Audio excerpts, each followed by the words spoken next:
শুকনো মৌসুমে সবসময় ফুল গাছে পানি দিতে হয়। দেখেন পানি দেওয়ার কারণে আমার ফুলগুলা কত তাজা হয়ে উঠেছে। সম্পূর্ণ ফুল ফুটে রয়েছে। এই যে দেখতেছেন এখানে সব ফুল আর ফুল অনেক সৌন্দর্য লাগে। কারণ বাড়ির আঙ্গিনা, ঘরের আঙ্গিনায় ফুল লাগানো থাকলে সৌন্দর্য লাগে। প্রাকৃতিক সৌন্দর্য বেড়ে যায় ফুলের সুবাসে কিংবা ফুলের ঘ্রাণে। এগুলা কিন্তু ঘ্রাণের ফুল নয়, এগুলা সৌন্দর্য। এগুলা বাড়ির সৌন্দর্য বাড়ে।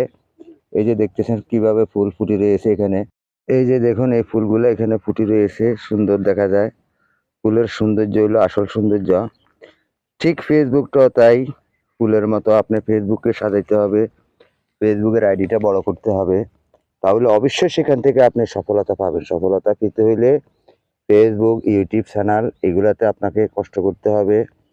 সবসময় আপনারা খেয়াল রাখবেন যে একটা ফেসবুক আপনি খুলছেন, খোলার পরে, পরে তো আপনার সেখানে আপনি সফলতা পাচ্ছেন না। কারণ চারা থেকে ফুল গাছের মতো চারা থেকে আপনাকে উঠাইতে হবে এবং আস্তে, আস্তে বড় হবে। সেখানে কলি দিবে, কলি দেওয়ার পরে আপনার এরকম ফুল ফুটে যাবে।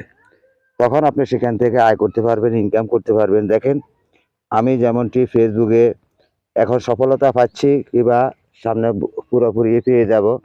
এই ফুল গাছের যেরকম আমি যত্ন করতেছি, ফেসবুকটাকেও আমি এইভাবে যত্ন করতেছি। তাই আপনারাও এই হিসাবে ফুল গাছের যত্ন করুন, ফেসবুকের যত্ন করুন। সকলকে সেই প্রত্যাশা জানিয়ে ফেসবুক ও ইউটিউব চ্যানেলের পক্ষ থেকে আন্তরিক ভালোবাসা, অভিনন্দন জানিয়ে এখান থেকে বিদায় নিচ্ছি। আসসালামু আলাইকুম, রহমতুল্লাহি ওয়া বারাকাতুহু।